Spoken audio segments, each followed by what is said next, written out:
Hello, I'm Isabella Hammad and I'm the author of The Parisian.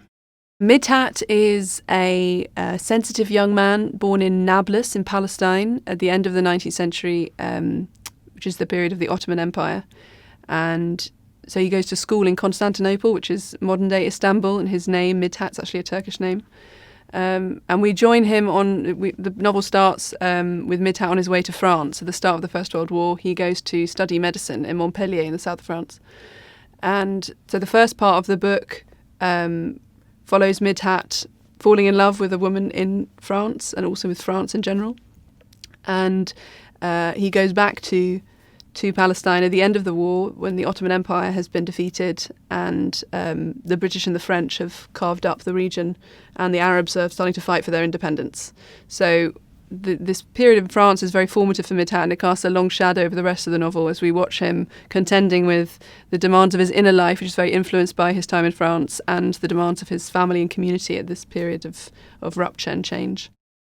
So in the first part of the book, Midhat spends time in Montpellier and in Paris, and a lot of the novel has to do with longing for a place that is not his own and that has a complicated relationship with as an Arab in Europe in wartime, with these colonial powers that then take control of the Middle East after the war.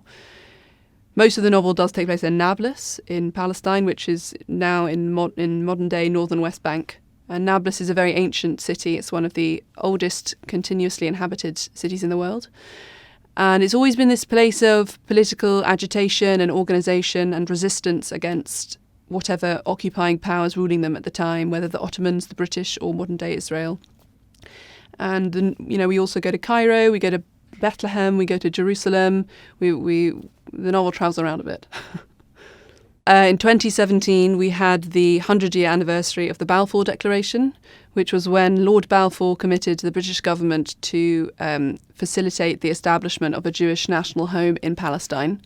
There was a clause in the agreement that suggested protecting the civil and religious rights of the current inhabitants of Palestine. They missed political rights, but in any case, it didn't work out that way. And what we're seeing today is really a continuation of the events and issues that are covered in the period of the novel. The Palestinians are still fighting for their independence, and they still have not achieved their civil and political rights, and the situation is still unresolved. Yes, I did. So Midhat is based on my great-grandfather, also called Midhat, and I was told many stories about him when I was a child. And the funniest and the most famous stories were love stories, particularly about a woman in France.